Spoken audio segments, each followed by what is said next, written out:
On August 8, 2025, history was made in Washington, D.C. Armenia and Azerbaijan signed a U.S.-brokered peace agreement, ending decades of conflict, particularly over the disputed Nagorno-Karabakh region.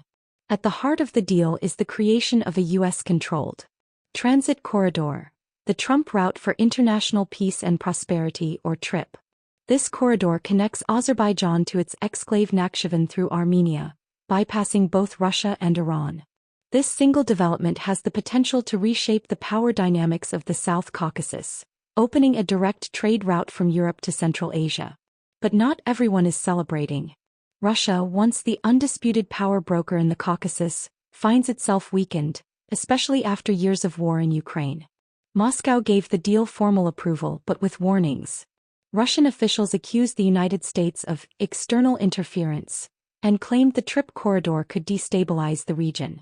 Instead of direct military action, Russia is relying on softer intimidation tactics, launching media campaigns in Armenia to sway public opinion against the government, backing pro-Russian oligarchs to stir unrest from within, reminding Armenia of its dependency as a member of the Russia-led Eurasian Economic Union, quietly signaling the possibility of redeploying troops to bases in Armenia. Iran's response has been even sharper. Tehran fears the U.S.-brokered corridor will isolate it regionally, cutting it off from Armenia. Iran has launched an aggressive campaign of military signaling and intimidation, conducting border exercises along the Aras River, including amphibious drills, flying military aircraft near Azerbaijan, seen as intimidation tactics, opening a consulate in Sayunik, the region where the TRIPP corridor will run, accusing Azerbaijan of acting as a proxy for Israel, a country Iran considers a strategic enemy. Iranian officials openly denounced the TRIPP corridor as a strategic blow to Tehran's influence and a direct threat to its security. Both Armenia and Azerbaijan are now caught in the middle of a high-stakes struggle. In Armenia, Russia's disinformation campaigns and Iran's diplomatic pressure are aimed at creating internal divisions. In Azerbaijan, Iran's military drills and hostile rhetoric, especially linking Baku to Israel, serve as coercion tactics. For both nations, the message from Moscow and Tehran is clear: move closer to the West at your own risk. In recent months, Russia and Iran have even stepped up military cooperation.